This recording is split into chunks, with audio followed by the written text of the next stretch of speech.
안 들어오신 대로 계속하도록 하겠습니다. 지금부터 보시는 석등은 고복형 석등입니다. 여러분들 혹시 월명 스님 아세요? 향가 중에 제망매가라는 향가가 있죠. 죽은 누이를 위해서 지은 그런 향가가 있습니다. 그 향가의 작가가 바로 월명 스님입니다. 월명 스님은 향가의 작가이기도 하지만 피리도 굉장히 잘 불었다고 합니다. 얼마나 피리를 잘 불었느냐? 스님이 피리를 불면 가던 달도 멈췄다고 합니다. 그래서 그런 스님을 기념해서 지금도 위인이라든지 이런 사람들 기념해가지고 거리 이름 짓잖아요. 을지로, 충무로 이런 거. 스님을 기념한 거리가 서라벌에 있었습니다. 월명리. 월명리가 어딘가?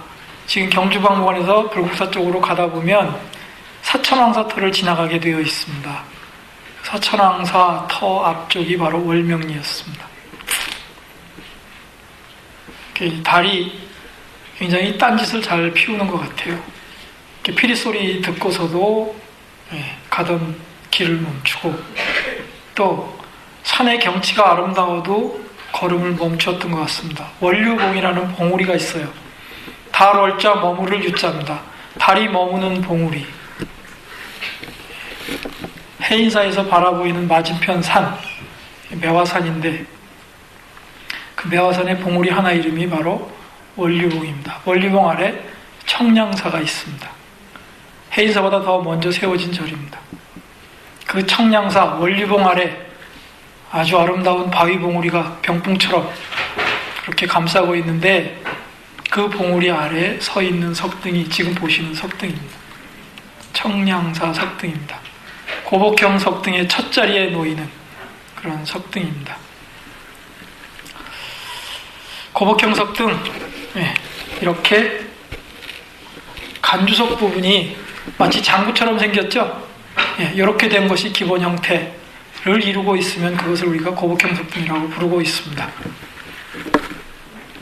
여러 가지 다른 부분들이 많이 있는데, 한번 이 고복형 석등 전체를 다 먼저 보고 간략히 요약을 해서 고복형 석등의 특징과 의미를 한번 살펴보도록 그렇게 하겠습니다.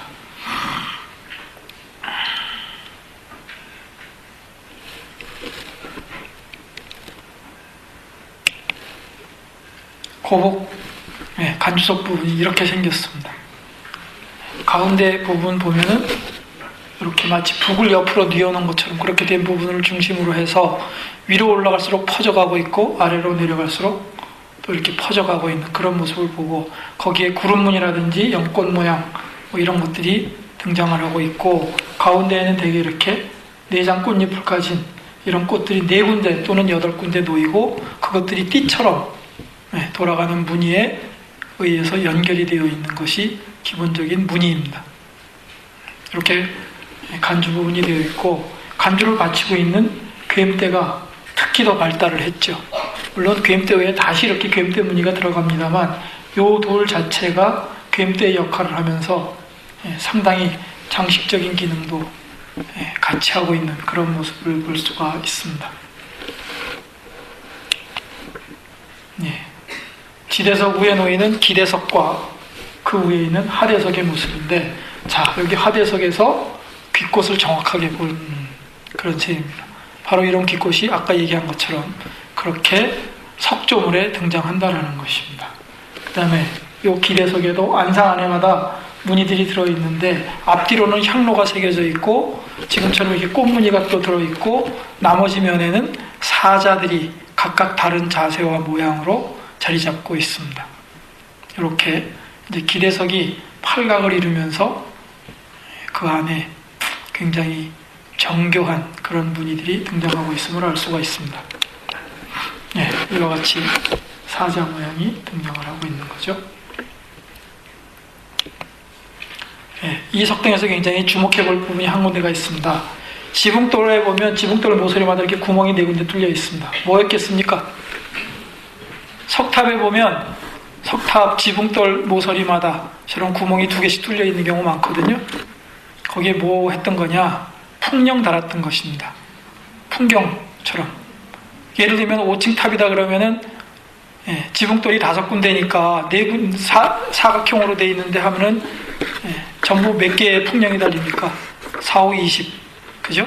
20개의 풍령이 달리게 되어 있습니다.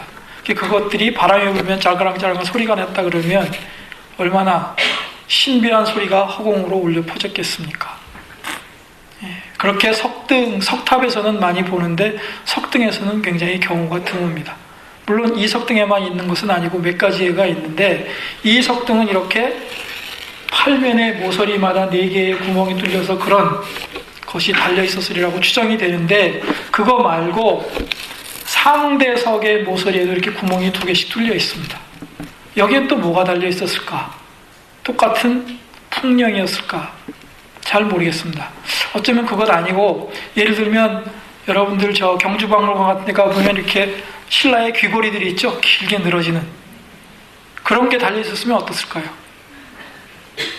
그게 8모서리마다 쫙 늘어져 있었다.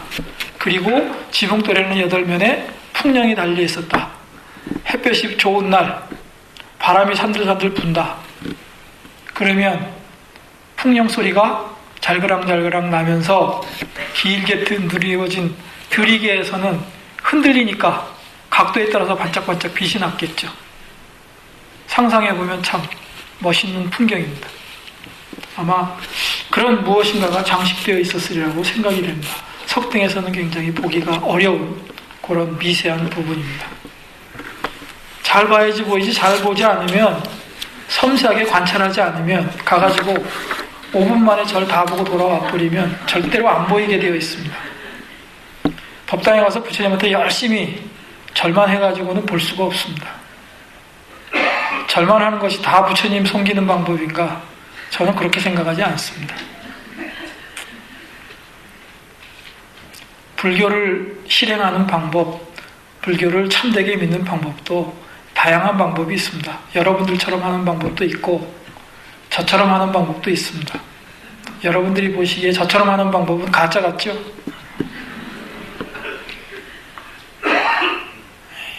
여러 길이 열려 있습니다. 새벽 여명이 터올 때에 청량사 석등의 모습입니다. 청량사 석등 앞에 서면 멀리 달성에 있는 비슬산이 바라다 보입니다. 안대가 확 트여 있죠.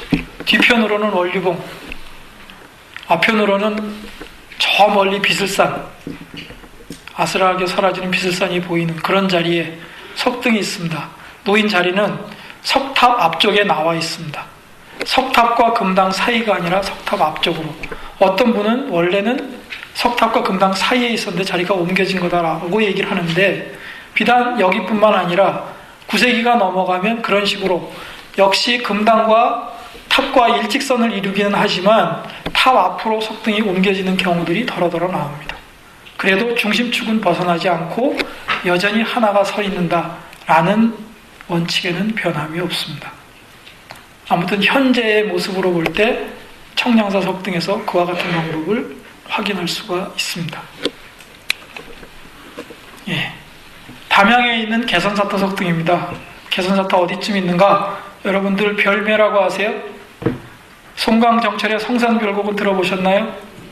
예, 성산별곡의 무대가 별매, 별 성자 매산자 아닙니까? 우리말로 풀면은 성산이 바로 별매입니다. 소세원 아시죠? 소세원 있는 그 일대가 바로 별매입니다. 예, 거기서 소세원 쪽에서 계곡을 지나서 조금만 가게 되면 바로 개선사터가 있습니다. 거기에 남아있는 석등입니다. 석등만 하나 남아있습니다. 지금처럼 이렇게 새로 복원한 부분이 굉장히 많습니다. 이 석등 역시 중요한 부분을 많이 간직하고 있는데 화창, 조금 전에 보셨나요? 화창이 8군데입니다. 8군데. 4군데 있던 화창이 8군데로 바뀌어버렸습니다. 중요한 변화죠. 화창이 8군데로 바뀌는 것은 바로 이 석등에서 시작이 됩니다. 그리고 그것이 모든 석등으로 확산되어 나가느냐? 그렇지는 않고 고복형 석등까지만 한정이 지어집니다. 고려시대가 되면 조금 상황이 달라지고요. 그래서 화창이 8군데가 있다. 그 다음에 여러분들 보시면 이렇게 귓꽃 보이실 겁니다. 근데 이 석등이 가지고 있는 중요한 그런 점은 바로 여기 있습니다. 이 화창을 뚫고 난 나머지 화사석에 이렇게 나머지 여백에 글씨가 새겨져 있습니다. 신라 시대의 석등 가운데 세운 연대를 정확하게 알 수 있는 유일한 석등입니다. 이 석등에 새겨진 글씨의 내용을 분석해 보면 대충 이렇습니다. 경문대왕이 그의 왕후와 딸 공주와 함께 더불어 부처님께 공양하기 위해서 이 석등을 세운다. 때는 868년이다. 이런 기록이 담겨 있습니다. 중요하지 않을 수가 없죠. 절대 연대가 확인이 되었기 때문에 이 석등을 기준으로 해서 양식적인 것이라든지 이런 것들을 살피게 되면 다른 석등이 만들어진 연대들을 추정하는 것이 가능합니다. 그래서 굉장히 중요한 석등이죠.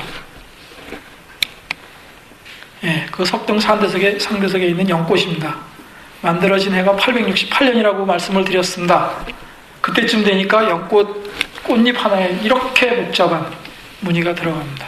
아마 우리나라 석조물에 새겨져 있는 연꽃잎 가운데 가장 복잡하고 화려한 무늬일지도 모릅니다. 이런 무늬도 있고, 그 다음에 지붕돌을 잘 보시게 되면 이렇게 귀마다 귀꽃이 번쩍번쩍 솟아 있는데 아주 흥미로운 부분이 있습니다. 보통은 팔각이니까 이 부분이 그냥 이렇게 부드럽게 곡선인데 여기서는 이렇게 작은 파도가 치듯이 윗부분만을 본다면 팔각이 아니라 16각을 이루고 있습니다. 여러분들 가서 보시면 이제는 다 말씀을 드렸으니까 가서 보시면 보이겠지만 처음 가서 봐가지고 이거를 보는 사람이 10명 중에 1명도 안 됩니다. 마음이 있어야 보이죠. 마음 없이 부르는 소리는 안 들려. 이렇게 큰 석등 세우면서 저렇게 미묘한 부분까지 신경을 쓰고 있는 것을 알 수가 있습니다. 설악산 미천골, 미천 쌀 미자 씁니다. 쌀 미자 샘 내천자 쓰는데 옛날에 이후에 있는 절에서 쌀을 한번 씻으면 계곡물이 뿌얘졌다 그럽니다. 쌀뜨물 때문에. 그래서 미천골이라고 하는데 그 미천골로 안으로 쭉 들어가게 되면 그 쌀 씻었던 절이 나옵니다. 설림원이라고 하는 절입니다. 설림원터가 지금 남아있는데 거기에 보면 3층 석탑, 금당지, 그 다음에 이렇게 석등, 그 다음에 부도의 일부, 부도비, 건물터 이런 것들이 남아있습니다. 거기에 있는 고복형 석등입니다. 이거는 여기 보면은 부도비 있죠? 지금은 이 모습이 아닙니다. 이 부도비를 복원을 해가지고 비신까지 다 서 있습니다. 2008년에 복원했습니다. 석등에 대해서는 세세한 얘기 안 하겠고 중요한 게 있기 때문에 그렇습니다. 여기 있는 건물 터 이것 때문에 이 석등 보는 겁니다. 바로 이 석등의 정면 뒤편에 3칸짜리 건물이 있었습니다. 발굴 결과 드러난 것입니다. 추정은 아마도 조사당 또는 진영각 있었다고 생각을 하고 있습니다. 바로 여기서 얼마 멀지 않은데 부도가 하나 있습니다. 886년에 만들어진 부도가 있습니다. 홍각선사 부도로 추정되는 그런 부도인데요. 이 부도비가 바로 홍각선사 부도비입니다. 그리고 바로 이 건물 터에 있던 건물에는 스님의 진영이라든지 뭔가 스님을 기념하는 것이 모셔져 있었고 그렇지 않았겠는가라고 추정을 하고 있습니다. 그렇다라고 그러면 굉장히 의미가 심장해집니다. 왜요? 석등이 불전 앞에 놓이는 것이 아니라 조사전이나 진영각 앞에 놓이는 거잖아요. 이건 전혀 석등의 의미가 달라지는 것입니다. 부처님의 상징으로 쓰이던 석등이 다른 의미를 내포한다라는 그런 중요한 시사점이 되는 거거든요. 뭔가 부도 앞으로 간다라는 거예요. 부도 앞으로. 갈 수 있는 근거는 있죠. 부도, 우리나라 부도가 등장하는 것은 선종과 밀접한 관련이 있습니다. 중국에서 도를 깨치고 돌아온 선승들이 열심히 수행 정진하고 포교하고 그러다가 세상을 떠납니다. 그런 사람들의 죽음은 그냥 평범한 고승의 죽음이 아니죠. 깨치면 누구나 부처라고 얘기하는 게 선정이니까 그분들은 부처님과 동격입니다. 동격. 또는 그 이상이라고까지도 얘기하죠. 그러니까 그분들을 부처님 돌아가시자 탑 만들었듯이 그분들을 추념하는 석조물이 만들어진 게 그게 바로 부도입니다. 우연히 나온 거 아닙니다. 부도는.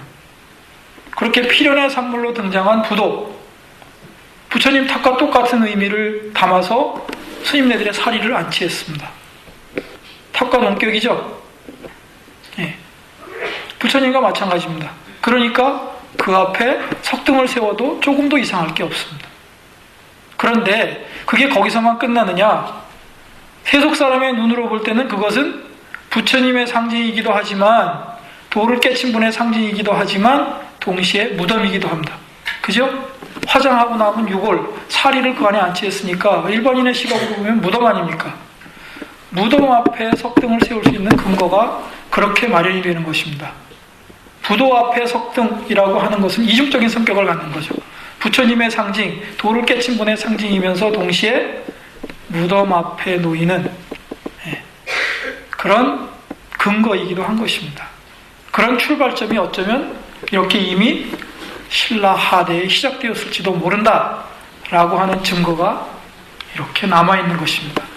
빈터로 남아있지만 굉장히 중요한 의미를 갖는 거죠. 모르고 가서 본다 그러면요, 이거 아무 의미 없는 거죠. 그런데 우리가 조금 생각하고 가서 보게 되면 이 주춧돌 몇 개 남아있는 이 건물지는 사실은 석등의 역사에서 얘기하자 그러면 엄청 중요한 의미를 갖게 됩니다. 석등의 기본 성격이 근본적인 전환을 하는 그런 데 위치하고 있거든요. 자, 보세요. 그렇게 해서 결과적으로 고려시대가 되면 이게 고려 초기에 만들어진 국보 4호 고달사토 부도입니다. 그 앞에 보면 이렇게 석등이 서 있던 자리가 분명히 있어요. 여기만 그런 거 아닙니다. 합천에 있는 영암사터, 거기에도 보면 서금당지라고 하는데 거기는 말이 서금당지죠. 거기는 아마 조사전터였을 것입니다. 그 앞에도 보면 석등의 하대석이 분명히 남아 있습니다. 이렇게 이미 고려 초기가 되면 석등이 이제 금당 앞을 떠나서 부도 앞쪽으로 옮겨간다는 것입니다. 석등의 변화가 서서히 일어나는 거죠. 그러면서도 여전히 금당 앞에 탑과 같이 석등이 세워지는 전통도 이어지고 동시에 그런 현상들도 생겨난다는 것입니다. 매우 중요한 변화죠.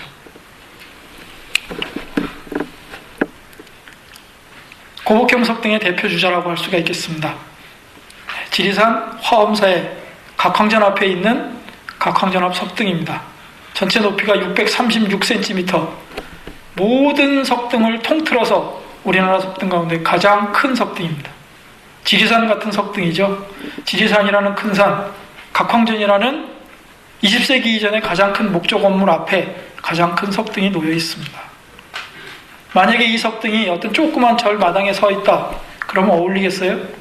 반대로 이 각황전 앞에 지리산이라는 큰 배경을 가진 그런 절에 조그만 석등 세우면 맞겠습니까?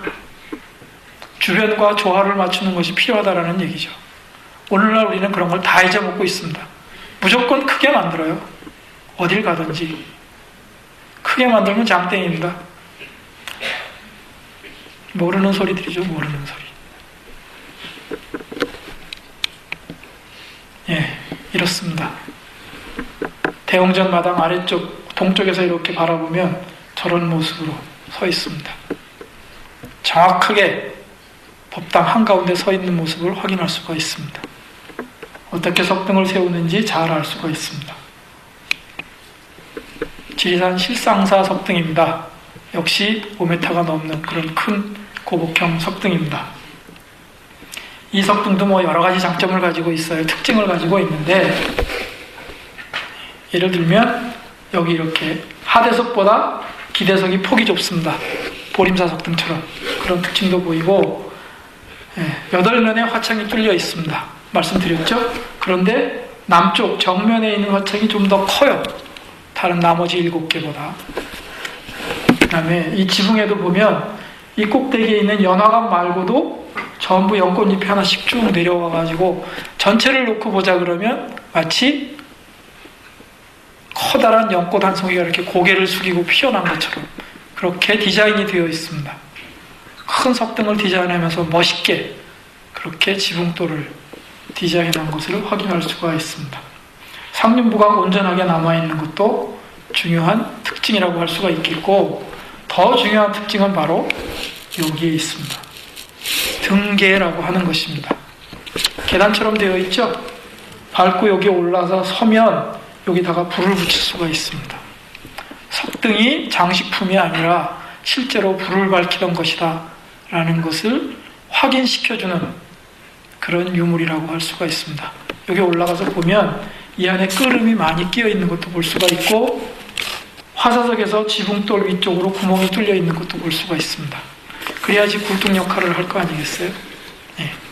그런 것들이 골고루 확인이 되는 그런 석등입니다. 보시면 이렇습니다. 지붕돌, 상륜부 아름답죠? 예, 등계를 좀 더 가까이서 보면 이렇습니다. 지금까지 보신 것들이 고복형 석등입니다. 네, 지금까지 보신 고복형 석등 몇 가지로 좀 특징들을 요약해 볼 필요가 있겠습니다. 제일 첫째, 기대석은 전부 팔각기대석을 간직하고 있다.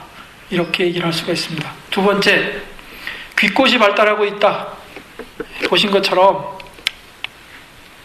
여기 이렇게 하대석 부분에도 귓꽃 나오고 지붕돌에도 귓꽃 나오고 보개에도 귓꽃 나오게 되어 있습니다. 제일 처음에 발생한 청량사토 석등은 하대석에만 있고 지붕돌 이상에는 없습니다. 그런 것을 제외하고는 전부 귓꽃이 하대석, 지붕돌, 상륜의 보개에 등장을 하고 있습니다. 이렇게 귓꽃이 발달하는 것도 공통의 특징이고, 그 다음에 모두 다 보개형 상륜을 가지고 있습니다. 이것도 고복형 석등의 특징이고, 그 다음에 상대적으로 크기가 굉장히 큽니다. 지금 현재 청량사 석등이 전체 높이가 3.4m로 기록이 되어 있습니다. 상륜부가 거의 달아난 상태에서 그러니까 그것도 4m가 넘는 크기입니다. 보통은 적어도 5m가 넘는 그런 크기를 간직하고 있습니다. 굉장히 크죠. 그래서 장대한 느낌이 있습니다. 그 다음에 장식성이 풍부해졌습니다. 아무래도 석등이 커지고 그러다가 보니까 각 부분에 새롭게 장식이 많이 등장을 하는 그런 공통적인 특징이 있습니다. 또 한 가지, 지역적인 어떤 집중현상을 보이고 있습니다. 고복형 석등이 현재 신라시대에 만들어진 것이 6점, 그 다음에 태봉시대, 궁예가 세운 나라가 있죠? 태봉시대에 만들어진 게 비무장지대 한 비무장지대 안에 지금 현재 확실히 있는지 없는지 모르는 상태로 하나가 세워진 적이 있었습니다. 아마 일부라도 남아있으리라고 추정이 되는데 확인이 어렵습니다. 그렇게 전체가 7개 정도가 있는데 그 중에서 4개가 지리산 근처에 있습니다. 옛날 백제 지역입니다.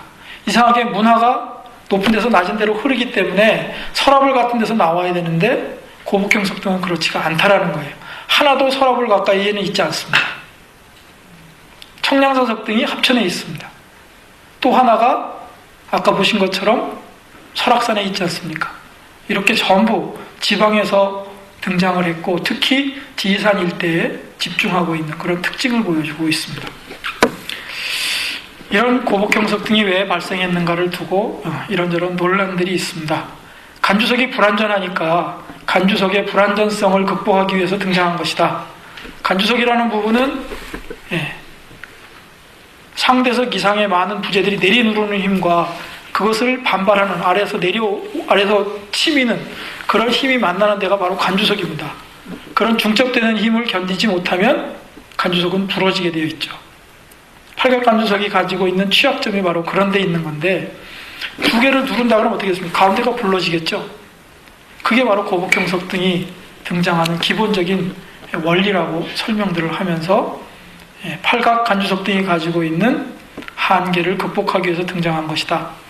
이렇게 얘기를 하는 경우가 있습니다.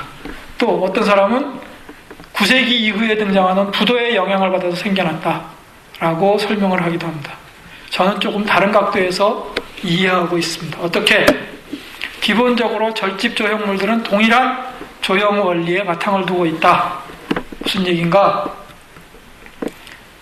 불상, 탑, 부도, 석등 이런 것들은 다 근본적으로 부처님을 상징하는 것들입니다.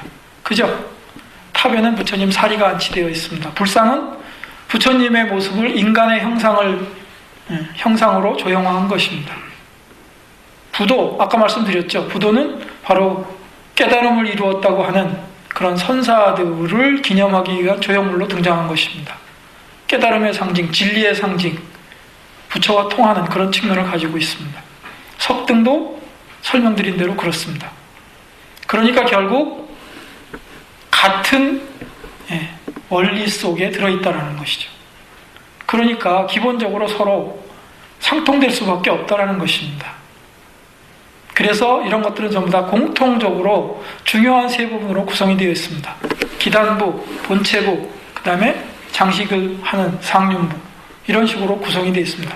탑도 그렇고 석등도 그렇고 부도도 그렇고 불상도 부처님 앉아 계신 좌대, 거기가 기단이 되는 거 아닙니까? 그 다음에 불상 모여지고 그 위로는 없습니다. 없지만 실제로는 있습니다. 법당 안에 들어가 보세요. 부처님 위에 보면 닷집 있죠. 또는 고려시대에는 운궁형 보개 그래갖고 부처님 머리 윗부분을 안으로 파들어가거나 이렇게 되어 있습니다. 경복궁 같은 데 가서 봐도 임금이 앉는 옥좌 위에 보면 그런 식으로 장식이 되어 있습니다. 범종 같은 데 보면 부처님이 조각으로 되어 있을 때 부처님 위에 천기가 흩날리고 있습니다. 그것까지 생각하면 역시 불상도 세 부분으로 구성되어 있다고 할 수가 있습니다. 그럴 때 부처님이 앉는 좌대의 모습, 그것이 바로 기단이 되는 것이고, 본체는 석탑 같은 경우에 보면은 사각으로 만들었을 경우에 이게 여러 개로 중첩이 되지만 동일한 것이 반복이 되고 있으니까 아무런 차이가 없습니다. 그렇게 본체부, 상륜부 이렇게 구성이 되어 있습니다. 동일한 원리가 적용이 되고 있다는 것입니다. 실제로 탑을 볼 때도 그런 경우 많습니다. 철원에 있는 도피한사 탑 같은 경우에 보면은 탑의 탑신부 밑에 있는 데는 완전히 부처님이 앉아 계신 좌대하고 똑같습니다. 고려시대에 만들어진 개경 근방에 있는 많은 석탑들이 거의 그렇습니다. 그게 단적인 증거죠. 석등의 경우도 보세요, 여러분들. 간주석 길게 뽑아서 그렇지 간주석을 납작하게 만들어버리면요, 부처님이 앉는 좌대하고 똑같습니다. 석굴암에 계신 부처님이 앉는 좌대가 바로 그 팔각좌대 아닙니까? 뒤에 나중에 그 부도용 석등 나오면 보세요. 딱 그렇게 되어 있습니다. 그러니까 결국은 같은 조형 원리 속에서 출발한 것이기 때문에 얼마든지 서로 넘나들면서 상호작용을 하는 것이 가능하다는 것입니다. 그런 각도에서 보자 그러면 고북형 석등의 발생 원인에 대해서도 조금 다른 설명이 가능하지 않을까, 그렇게 생각을 해봅니다. 고북형 석등에 대해서는 이런 정도로 말씀을 드리고 쌍사자 석등에 대해서 말씀드리겠습니다. 오늘 아무래도 제가 대략 시간을 조금 넘기리라고 생각은 했고 4시쯤까지면 어느 정도 마무리가 되겠다라고 생각했는데 지금 보니까 4시쯤 하면 신라시대하고 끝나겠습니다. 도리가 없죠. 하는 데까지 해보겠습니다. 다음 살펴볼 석등은 쌍사자 석등입니다. 쌍사자 석등 말씀드렸습니다. 사자 두 마리가 서서 가슴을 맞대고 앞발로 상대석을 받치고 있는 그런 형태로 만들어진 석등이 바로 쌍사자 석등인데, 이 사자라는 동물이 문제입니다. 사자, 역사 이전이나 역사 이후나 한반도에서는 한 번도 살은 적이 없습니다. 지금 여러분들 동물원에 가면 쉽게 확인할 수 있지만 옛날 사람들은 이야기 속에서나 들을 수 있었지 실물은 전혀 볼 수가 없었습니다. 그럼에도 불구하고 우리 불교 미술 속에는 너무나 자연스럽게 우리들이 봐도 전혀 이상스럽지 않게 생각할 만큼 빈번하게 등장을 해서 이건 당연히 우리 땅에 있었던 짐승처럼 그렇게 생각하는 경향이 있는데 당연히 아니지 않습니까? 그럼 왜 이렇게 우리 미술하고 친한가? 그것은 당연히 불교 때문에 그렇습니다. 불교와 사자는 뗄래야 뗄 수 없는 관계를 가지고 있습니다. 사자는 바로 부처님의 상징이죠. 부처님이 앉는 자리를 사자좌라고 얘기합니다. 부처님의 말씀, 부처님의 법문을 사자후라고 얘기를 합니다. 지금 우리가 스님들께 법문을 청할 때 청법가를 하는데 뭐라고 합니까? 사자좌에 오르사 사자후를 하소서 이렇게 얘기를 합니다. 대지도론 같은 데서는 부처님의 말씀 이런 걸 사자오라고 얘기했고, 부처님이 앉는 곳은 그곳이 자리이든 안 그러면 맨 땅이든 그곳은 다 사자좌라고 얘기한다, 이렇게 얘기하고 있습니다. 사자가 갖는 의미가 그런 정도로 절집안하고는 깊은 관련을 맺고 있고 상당히 중요한 의미를 띠고 있습니다. 그러다가 보니까 그런 사자를 불교 미술에 동원하는 것이 그렇게 억지스러운 것이 아니다라는 것은 알 수가 있겠는데, 그렇다고 할지라도 사자를 어떤 형태로 이용하느냐 하는 건 또 다른 문제입니다. 우리나라 대부분의 불교 미술에 등장하는 사자는 당연히 사자는 네 발을 가지고 뛰거나 걷거나 하는 짐승이니까 대개 발 네 개가 땅에 닿아 있는 경우가 많습니다. 이렇습니다. 경주 괴릉에 있는 사자입니다. 그 다음에 화엄사 사사자 3층 석탑에 있는 사자입니다. 다 네 발이 땅에 닿아 있습니다. 이거는 유명한 국보 196호로 지정이 되어 있는 신라시대의 사경 754년에 만들어진 백지묵서 대방광불 화엄경, 현재 리움이라는 박물관에서 소장하고 있는 그 경전의 변상도 일부입니다. 잘 안 보이시겠지만 여기에 부처님이 앉아있는 자리가 바로 사자자입니다. 여러 마리의 사자가 그림으로 그려져 있는 그런 자리입니다. 이 사자도 네 발을 땅에 대고 있습니다. 이게 다 자연스러운 거고 이치에 합당한 거죠. 사자가 원래 그런 거니까요. 그런데 사자 두 마리가 뒷발만으로 선다, 이거는 완전히 상황이 달라진 겁니다. 2차원의 세계에서 3차원의 세계로 완전히 바뀌어버린 거죠. 그것은 어디에서만 등장하는가? 바로 우리 불교 미술에서만 등장합니다. 인도 기원전 3세기 때부터 이미 사자를 조형물에 썼습니다. 중국에도 많은 사자가 있습니다. 그렇지만 우리나라 사자처럼 두 발을 들고 직립을 해서 어떤 모양으로 있는 것은 하나도 없습니다. 사자가 직립했다, 그래서 상대석을 바치고 있다, 석등의 중요한 부분으로 활용되고 있는 것은 신라 사람들이 발명해낸 겁니다. 이 땅에서만 행사된 이 땅의 고유한 특성입니다. 쌍사자 석등은 비록 지금 현재 석전밖에 안 남아있지만 그런 의미에서 굉장히 중요한 의미를 갖고 있다고 말씀을 드릴 수가 있습니다.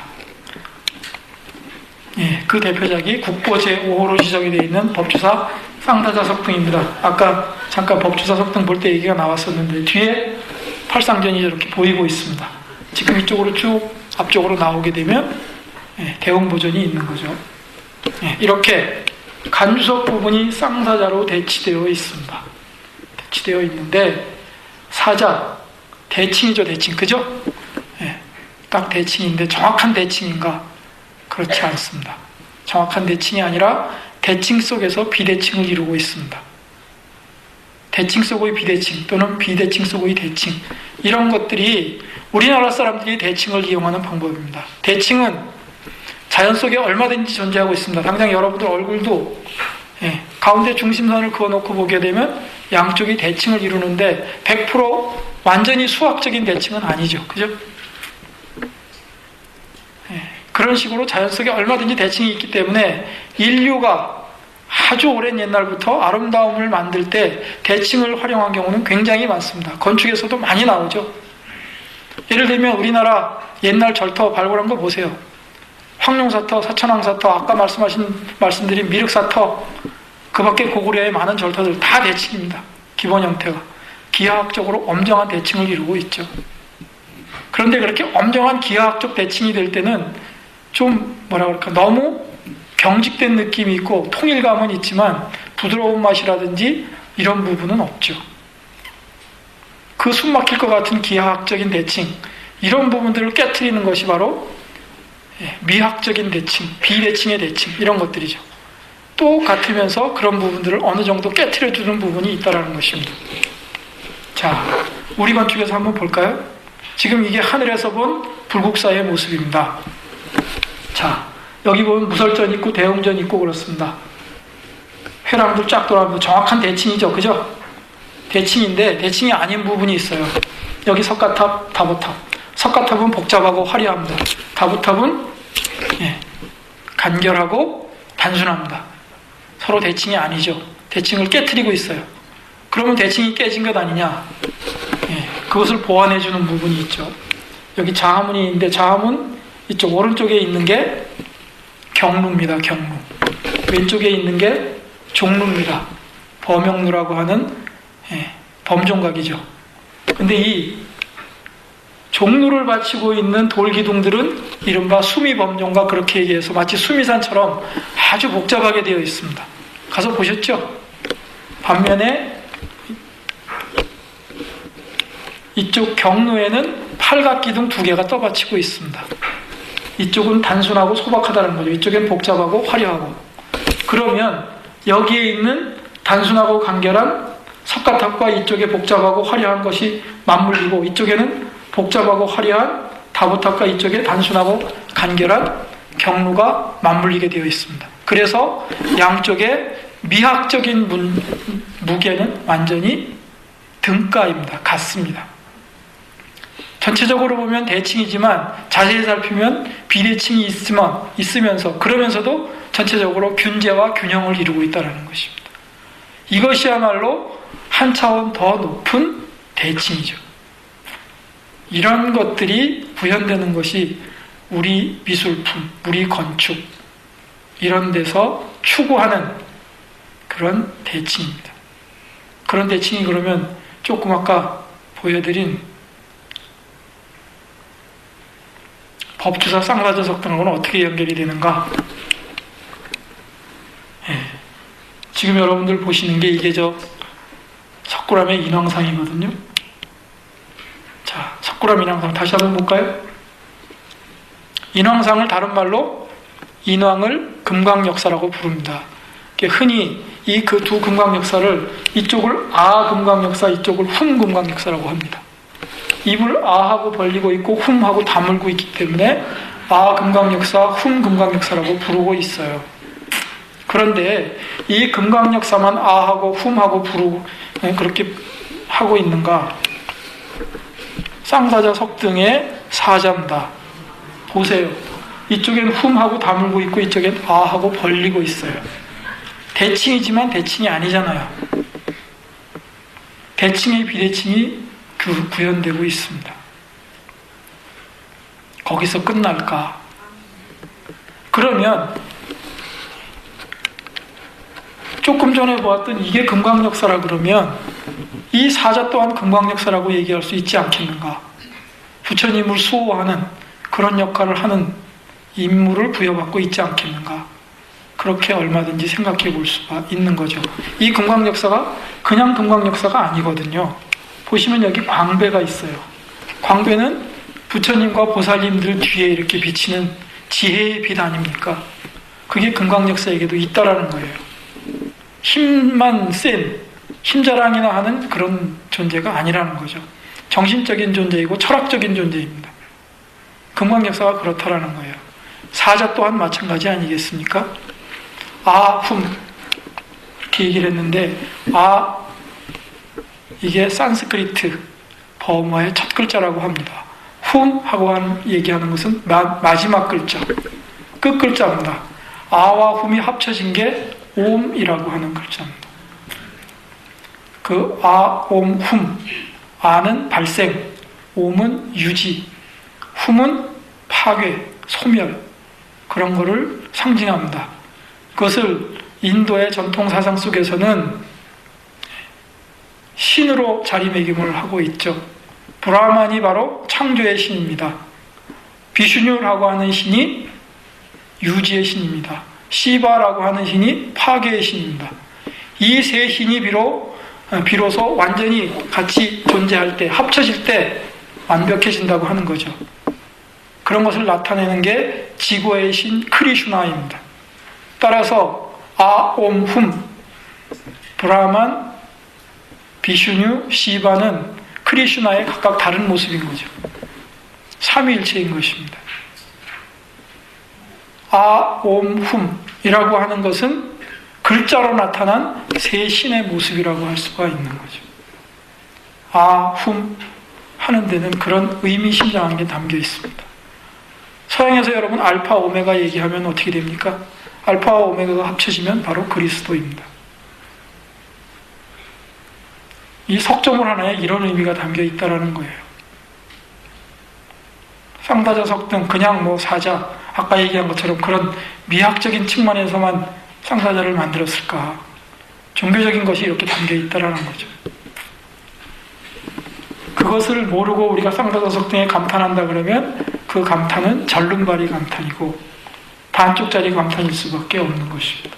보시면 여기에 그런 요소들이 담겨 있다라는 해석이 가능함을 여러분들도 좀 수긍하지 않을까 그렇게 생각해 봅니다. 근데 이 석등이 국보 5호로 지정이 되어 있는데 많은 문제점을 안고 있어요. 처음 만들어진 모습이 아니라고 저는 생각을 하고 있습니다. 쌍다자가 물론 제일 오래된 것 같고요. 다른 부분들이 각각 다 짜 맞춘 것 같아요. 언제? 왜 그러냐? 여러 가지 증거를 댈 수가 있는데 각각 돌이 다 다릅니다. 한꺼번에 돌을 같은 데서 채취해가지고 만들 때 제일 쉽잖아요. 별로 부피도 크지 않은데 여러 개의 돌을 여기서 옮겨오고 저기서 옮겨올 이유가 하나도 없습니다. 실제로 아까 보신 법주서에 남아있는 사천왕 석등 3.9m나 되는 그 큰 석등은 다 석질이 같습니다. 그런데 왜 훨씬 그거보다 작은 이 석등은 여러 개의 석질의 재료로 만드느냐? 그래야 될 이유가 하나도 없는 거죠. 언젠가 후대에 무슨 변화가 있기 때문에 그렇다고 생각을 하고 있습니다. 색깔만 봐도 금방 구별이 갑니다. 솜씨도 다릅니다. 쌍다자를 만든 부분의 솜씨가 가장 뛰어나죠. 당연히. 다른 부분은 이 부분을 만든 사람이 만들었다고 얘기할 수 없을 만큼 졸렬한 솜씨를 보이는 부분들이 있습니다. 특히 화사석이 그렇습니다. 화사석 안쪽을 들여다보면 거칠기 짝이 없습니다. 화사석하고 상대석이 만나는데 이게 같이 서로 수평이 맞지를 않아가지고 무쇠 쪼가리를 여러 겹 대가지고서 맞춰놨습니다. 쌍다자를 만드는 사람이 그렇게 만들겠어요? 절대로 그럴 리가 없다고 생각이 됩니다. 그 다음에 각 부분이 만나는 부분도 이상해요. 여기 보세요.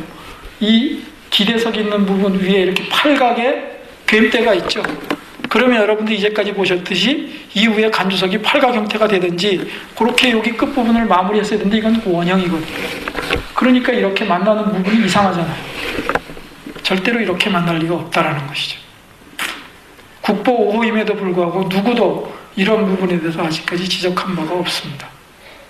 작품이 훌륭하지 않다는 것이 아니라 이런 부분들은 우리가 정확하게 확인을 하고 그 위에서 논의를 해도 논의를 하고 감탄을 해도 감탄을 해야 되지 않겠나 그런 생각을 하게 됩니다.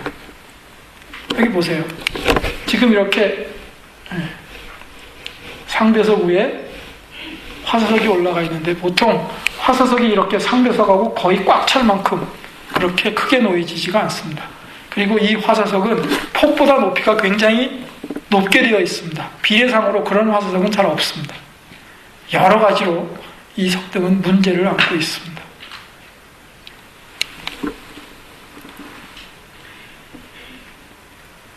쌍사자에 대해서는 뭐 얘기할 게 없죠. 그야말로 늘씬하고 미스터 코리아 그렇게 얘기해도 조금 더 손색이 없을 만큼 뛰어난 솜씨를 보여주고 있습니다. 두 번째 쌍사자 석등입니다. 중흥산성 쌍사자 석등이라고 부르고 있습니다. 절터를 알 수 없어서 일단은 그렇게 불러두는 석등입니다. 이것도 뭐 할 얘기는 많습니다만 간단히 여러분께 글 한 편 읽어주는 것으로서 대체하도록 하겠습니다. 돌아가신 김월령 박사, 고고학자이고 미술사학자이셨던 김월령 선생께서 이 석등을 두고 짤막한 글을 하나 쓴 게 있는데 그 중에 일부입니다. 인도 사성수의 하나인 사자가 불교 관계 기념물에 나타나는 것은 기원전 3세기까지 거슬러 올라가며 인도, 중국 할 것 없이 불교 미술에 많이 쓰이고 있지만 두 마리의 사자를 맞세워 석등에 화살을 받들게 하는 착상은 신라인들의 발명이고 신라 영토 내에서만 행사된 신안 특허이다. 대리석이나 사암에 새긴 날카롭고 괴이한 중국, 인도의 사자에 비하면 화강암에 새겨진 신라의 사자는 토실토실한 발바리같이 귀엽다. 사자 대자의 연잎이 한쪽으로 쏠려 있기 때문에 여기 보시면 이게 한쪽으로 쏠려 있죠. 연잎이 쏠려 있기 때문에 사자가 회전하는 것 같은 운동감을 주며 짧고 꼬부라진 꼬리가 흔들리는 것 같은 착각을 일으키게 한다. 석등 각부의 완전한 조화, 탁월한 조기, 조기는 조각기법이라는 얘기죠. 모두 빈틈없이 세련된 것이어서 어딘지 모르게 풍기는 동심의 세계. 이 친밀감과 인간미와 목가적인 낙천, 허식 집착을 잊어버린 천생의 해탈이 고금을 통하는 한국미의 척추인지도 모른다. 이 석등에서 우리가 또 한 가지 생각해 볼 부분이 있습니다. 사자가 연꽃 위에 있다라는 사실입니다. 사자가 연꽃 위에 있어요. 보통 사자 아니라는 얘기죠. 예? 아까 잠깐 말씀드렸잖아요. 그죠? 심청이가 환생할 때 연꽃 속에서 환생합니다. 지극한 마음으로 일념으로 아미타 부처님 부르면 아미타 부처님이 중생이 죽을 때 관음보살 대세지보살과 함께 와서 영접해 간다 그럽니다. 어디 갑니까? 극락세계로 갑니다. 극락세계 구품연대에 태어난다 그럽니다. 구품연대입니다. 연꽃 속에 태어난다라는 얘기입니다. 이런 것들을 연화화생이라고 얘기합니다. 모든 부처님과 보살들은 다 연화자 위에 앉거나 서 있습니다. 사자가 저기에 서 있다. 짐작하시겠죠? 예, 그것의 옛날 모습입니다. 일제시대, 아까 말씀드린 오가와 게이게치가 찍은 사진, 기타 사진 속에 당시의 모습입니다. 이렇게 처참한 모습으로 되어 있는데 여기 보시면 촉이 있습니다. 그래서 여기다 올려놓을 수 있는 그런 방식으로 되어 있는 거죠. 그죠? 그런 것들을 알 수가 있고 맞춰놓은 모습이고 나중에 일본으로 가져가려고 그러다가 실패하고 경복궁 뜰로 가져오게 됩니다. 그때 세워졌던 그런 모습입니다. 지금 현재는 국립광주박물관에 있습니다. 마지막으로 보여드리는 쌍다자 석등 하나입니다. 경상남도 합천 가회면에 있는 영암사터 쌍다자 석등입니다. 뒤에 있는 바위봉우리가 기가 막히게 아름답습니다. 자연이 만든 꽃입니다. 그 꽃술에 해당하는 것이 저는 이 석등이라고 생각하고 있습니다. 바위산이 자연이 만든 꽃이라면 이 석등은 인간들이 만든 꽃이라고 저는 생각하고 있습니다. 과연 그럴까? 이 사진보다 더 멋있는 사진이 있었는데 아무리 찾아도 못 찾았습니다. 그래서 못 보여드리는데 자, 지금 이 사진만으로 봐도 예사롭지가 않습니다. 석등이 서 있는 자리를 좀 보십시오. 여기 이렇게 축대가 있습니다. 이렇게 디귿자로 나오게 만들었습니다. 그리고 그 위에다가 석등을 세웠습니다. 석축은 이렇게 가고 있습니다. 이 뒤에가 바로 금당터입니다. 석탑도 있습니다. 석탑은 이 아래 마당에 있습니다. 얼마나 이 석등을 만든 사람들이 석등을 중요하게 생각했는지 서 있는 위치와 모양만 봐도 금방 알 수가 있습니다. 여기 올라가는 계단 보세요. 무지개 계단입니다. 돌 하나로 만들었어요. 저거 밟고 올라가려면요, 이 발뒤꿈치가 하늘에 떠야지 됩니다. 그만큼 폭이 좁아요. 우리 한 뼘도 안 됩니다. 저렇게 좁장한 그런 무지개 계단을 양쪽으로 만들었습니다. 아마 저 절 만들고 저 석등 세우고 했던 분들은 저 석등에 대한 자부심이 굉장히 많았을 겁니다. 따라서 이 석등은 세부도 중요하지만 이것이 서 있는 위치가 그만큼 중요합니다. 주변에 있는 석조물들이 전부 다 아름다운데 그런 것들이 하나하나 서로 이어지면서 전체적인 아름다움을 만들어내고 있습니다. 조화의 아름다움을 발견할 수가 있는 거죠. 혼자서 빛나는 아름다움이 아닙니다. 독존의 아름다움이 아니라 공존의 아름다움입니다. 그런 것들을 보여주는 게 저는 이 석등이라고 생각을 하고 있습니다. 쌍다자 석등 간단히 살폈습니다. 또 한 가지 양식이 있다고 그랬죠. 공양인물상 석등입니다. 화엄사 사사자 3층 석탑 앞에 있는 공양인물상 석등입니다. 유명한 각황전에서 각황전을 오르편으로 끼고 언덕을 오르게 되면 있습니다. 보시면 이렇게 인물상이 무릎을 세운 한쪽 손에 찻잔을 들고 있습니다. 공양하는 모습이죠. 누구에게 공양을 할까? 이렇게 되어 있습니다. 뒤에서 보면 이렇게 탑을 향해서 공양을 하는 모습인데, 이 탑에는 아까 말씀드린 사다자 3층석 탑인데 이 가운데 인물상이 하나 서 있습니다. 역시 수행자 모습의 인물상입니다. 굉장히 특이한 그런 모습이잖아요. 이거는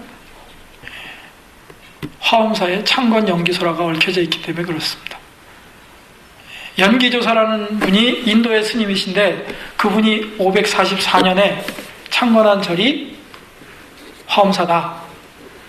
근데 스님은 어머니를 굉장히 소중히 모셔서 효성이 아주 지극했는데 항상 어머니를 가까이 모시면서 절도 짓고, 그 이후에도 어머니께 지극한 마음으로 봉양을 다했다. 이런 말이 얽혀져 있습니다. 그래서 그것을 기념해가지고 그로부터 한 100여 년 뒤에 자장 스님이 이렇게 탑을 만들고 석등을 세웠다라는 이야기가 화엄사에 전해지고 있습니다. 저는 그 이야기의 절반만 믿습니다. 왜? 화엄사, 유명한 화엄 10찰 가운데 하나입니다. 화엄 10찰은 의상 스님과 그의 제자 또는 손자 제자들이 만든 절들입니다. 의상 스님이 7세기 때의 인물인데 544년에 절을 창건했다. 6세기 중엽입니다. 적어도 최소한 100년 이상 차이가 나게 되어 있거든요. 그때에는 아직까지 화엄종이라는 종파가 우리나라에 들어오기도 전입니다. 그런데 절을 창건했다는 이런 얘기가 믿을 수가 없다라는 거죠. 또 자장 스님이 만들었다 그랬는데, 자장 스님 역시 7세기 때의 인물입니다. 신라가 삼국을 통일하기 전의 인물입니다. 그러면 신라가 삼국을 통일하기도 전에 이 백제 땅에 와가지고 탑을 만들었다. 그 얘기도 신빙하기 어렵다라는 얘기죠. 저는 다른 데서 방법을 구하고 있습니다. 연기조사라고 말씀드렸습니다. 똑같은 이름의 연기조사가 아까 잠깐 소개드렸던 백지묵서 대방광불 화엄경에 나오고 있습니다. 그 화엄경에 나중에 연기문에 의하면 연기조사가 754년, 황룡사의 스님인 연기조사가 754년에 만들었다라는 기록이 있습니다. 황룡사 스님으로 나와 있습니다. 연기라는 글자가 똑같습니다. 754년입니다. 8세기 중엽인 거죠. 그렇게 되면 대개 다 이야기가 맞습니다. 지금 이 석탑이라든지 이런 건 양식으로 볼 때 절대로 7세기 이전으로 내려갈 수가 없는, 그 이전에 만들어질 수가 없는 석탑입니다. 그래서 아마도 적어도 8세기 중엽 이후, 저는 더 내려가서 9세기가 넘어선다고 보고 있습니다. 그때 일부 진실을 가지고 있는 그런 것들을 지금과 같은 형태로 조형화한 것이 아닌가, 그렇게 생각을 하고 있습니다. 문제는 이 석등도 처음 만들어진 형태가 아니라는 거예요. 보시겠습니까? 자, 여기 이렇게 인물상 위에 이렇게 덮개돌이 하나가 있고 기둥이 3개가 서 있습니다. 기둥이 서 있는 게 뒤에 보면 연화하대석을 안으로 파고 들어가고 있어요. 처음부터 만들었다면 절대로 이렇게 만들 리가 없죠. 이게 뭔가 불안정하기 때문에 그것을 보완하기 위해서 뒤에 만드는 거라고 보여집니다. 따라서 이 기둥 3개하고 이 덮개돌은 처음에 있던 돌이 아니다라고 저는 판단하고 있습니다. 그 뚜렷한 증거가 또 하나가 있습니다. 이거하고 똑같은 형식으로 되어 있는 석등이 북한 지역에 있는 금강산 금장암터에도 남아 있었습니다. 지금은 그것이 많이 파괴되어 있는데, 그것은 바로 머리 위에 상대석이 올려져 있습니다. 그런 걸로 봐도 처음 원형은 이게 아니었으리라고 생각을 하고 있습니다. 기둥돌 3개의 굵기도 각각 달라요. 지금 가서 보면 이게 흔들흔들합니다. 제가 지난번에 가가지고 확인하기 위해서 흔들흔들 하다가 넘어뜨릴 뻔했습니다. 그러니까 원형이 아니다라는 증거죠. 그렇게 견고하지 않을 리가 없죠. 또 한 가지 증거가 있습니다. 여기 화사석 보세요. 상대석이나 지붕돌에 비해서 너무나 작습니다. 이 안에 있는 괸대에서 안으로 많이 들어가 있거든요. 지붕돌의 괸대에도 그렇고. 일제시대의 사진을 보면 이렇게 되어 있어요. 유리로, 나무로 틀 만들고 유리 끼워서 세웠던 거거든요. 여기 넘어져 있습니다. 이게 아마 이거라고 생각이 되는데 이미 일제시대 이전에 원형을 잃어버리고 있다라고 저는 보고 있습니다. 그런데 어떤 분들은 이것을 명공이 만든 신품이다 이렇게 평가하고 있습니다. 전혀 동의할 수 없는 그런 평가라고 저는 보고 있습니다. 아무리 높게 봐줘도 우리 석등의 종류를 다양하게 만든 그런 공로는 인정할 수 있을지언정 결코 예술적으로 조형적으로 훌륭하고 뛰어난 그런 작품이라고는 인정하기 어렵다 그렇게 저는 보고 있습니다. 중요한 것은 이런 공양인물상 석등이 남아있는 곳마다 앞에 4사자 3층 석탑 또는 4사자 5층 석탑이 놓여있고 그 석탑 기단 한가운데는 다 반드시 인물상들이 있습니다. 공통적인 특징이에요. 그런데 지금 현재 월악산에 있는 사자 빈시사토 석탑 또 그 다음에 홍천의 물걸리에 있는 석탑 그런 데는 석등이 안 남아 있습니다. 공양인물상 석등이 없어요. 그래서 저는 조심스럽게 아마 거기에도 공양인물상 석등이 있지 않았을까 그런 생각도 하고 있습니다. 그럴 가능성은 충분하다고 저는 생각하고 있습니다. 이런 것들이 공양인물상 석등의 모습. 이게 북한 금장암터에 남아있는 공양인물상 석등이거든요. 보세요. 여기 보시면 바로 머리로 상대적 받고 있습니다. 이게 불안정하죠. 굉장히. 불안정하니까 빨리 파괴될 수밖에 없습니다. 1994년도에서 동아일보사에서 취재를 갔었는데 그때 찍은 사진에 의하면 이미 석등은 무너진 상태였습니다. 최근에 북한에서 발간한 자료에도 원래 모습이 이미 사라졌습니다. 그만큼 불안정한 형태라는 거죠. 사람들에게 불안감을 유발하는 것이 뭐 그렇게 좋은 뛰어난 작품이겠습니까? 보세요. 이게 94년도 동아일보에서 찍은 사진입니다. 이미 이렇게 화사석만 나뒹굴고 있는 형태로 되어 있고 이게 북한에서 발행한 자료에 나오는 사진입니다. 목까지 달아나버린 그런 인물상만 남아있습니다. 안타깝죠? 본래 가지고 있는 불완전성은 필연적으로 이렇게 규견될 수밖에 없습니다. 그렇기 때문에 비례와 균형 이런 것들이 중요한 것입니다. 마지막으로 보여드리는 신라석등의 자료입니다. 육각석등입니다. 부여 성몽리라는 데서 나온 건데요. 하대석만 달랑 남아있는데 육각이에요. 아랫부분은 부등변 육각이고 위에 남아있는 괸대는 정육각입니다. 그래서 육각석등이 신라시대에 발생했다라는 뚜렷한 증거로 삼을 수가 있고 나머지는 다 고려시대 거라고 볼 수가 있겠습니다. 그래서 이것은 비록 작은 덩어리 하나만 남아있지만 석등의 변화와 발달에 있어서는 아주 중요한 그런 의미를 갖는다고 하겠습니다. 이제까지 신라석등들을 쭉 살펴보셨는데 굉장히 다양합니다. 제가 여러분들께 많이 보여드리지 못했는데 이것 말고도 굉장히 다채로운 그런 석등들이 있거든요. 다양한 형식 실험이 이루어졌습니다. 따라서 신라시대의 석등사, 그것은 우리나라 석등사에 있어서 다양한 형식 실험기다 이렇게 말씀을 드릴 수가 있을 것 같습니다. 그리고 형식 실험에서 그쳤다 그러면 사실은 그는 큰 의미가 없을지도 모르겠습니다. 그렇게 다양한 형식 실험을 통해서 우리의 형식을 찾아냈습니다. 팔각 간주석등이라고 하는 형식이 완성이 되었고 아주 뛰어난 작품들이 등장을 했습니다. 고전적인 그런 석등들이 완성을 본 거죠. 그래서 우리 석등의 고전기다, 우리 석등의 완성기다 이렇게 얘기해도 괜찮을 것 같습니다. 한마디로 얘기해서 신라석등 그런다면 우리 석등의 찬란한 봄날, 저는 그렇게 생각을 하고 있습니다. 이미 4시를 넘고 있습니다. 고려시대 석등과 조선시대 석등에 대해서는 혹시 다음에 다시 기회가 주어진다면 이야기하기로 하고 오늘 이야기는 대개 여기서 마무리해야지 될 것 같습니다. 마치겠습니다.